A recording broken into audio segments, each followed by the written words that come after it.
Your Highness, wake up. Cheng Yan could sense that someone was calling him, but he thought, who would call him Your Highness? What's Your Highness? Your Highness, my royal prince. Cheng Yan grabbed the chair handle instinctively, and his eyes snapped open. His familiar surroundings had disappeared.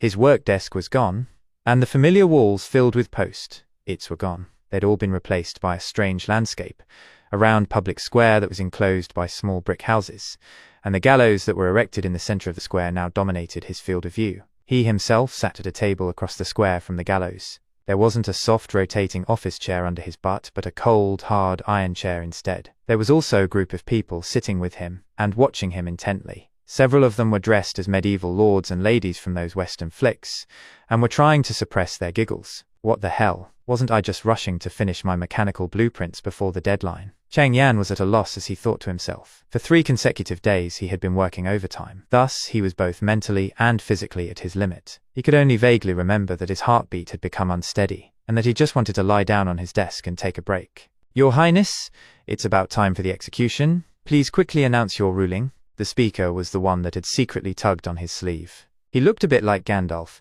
from The Lord of the Rings. Am I dreaming? Cheng Yan thought as he licked his dry lips. Cheng Yan's memory answered his questions one by one. It was unnecessary to filter and read through them. It was as if they had always been his own experiences. He was momentarily confused. There was absolutely no way a dream could have so many details. Then, Cheng Yan thought, was it possible that this wasn't a dream? Had he really traveled through time, to the dark ages of medieval Europe, and become Roland? Had he gone from a pitiful mechanical engineer with his nose down in his papers, to a grand fourth prince overnight? Roland Wimbledon was actually sent here to fight for the right to succeed the king. Everything had originated from King Wimbledon III of Greycastle's wonderful proclamation to his children saying, you want to inherit the kingdom? The firstborn prince doesn't necessarily have the right to become king.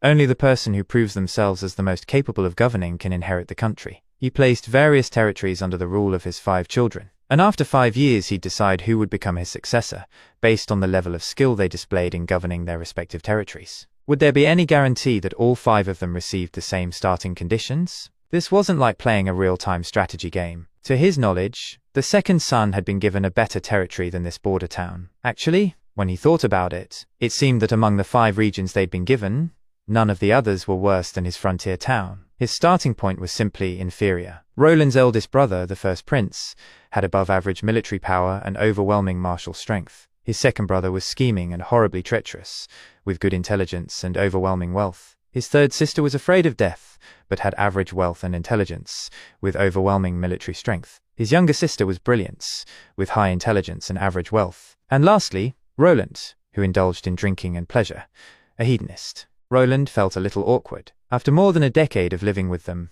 the old Roland's knowledge had been summed up in a few words. What forces they'd developed, who their competent subordinates were, what they were experts at, what their plans were, and so on.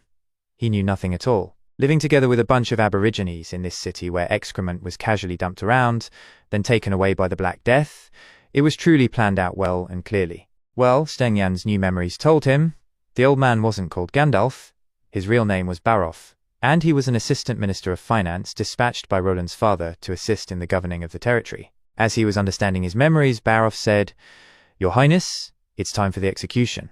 Please quickly announce your ruling. He realized that he was here to execute a witch. Thank you for watching Teen Book Essay. This was Release That Witch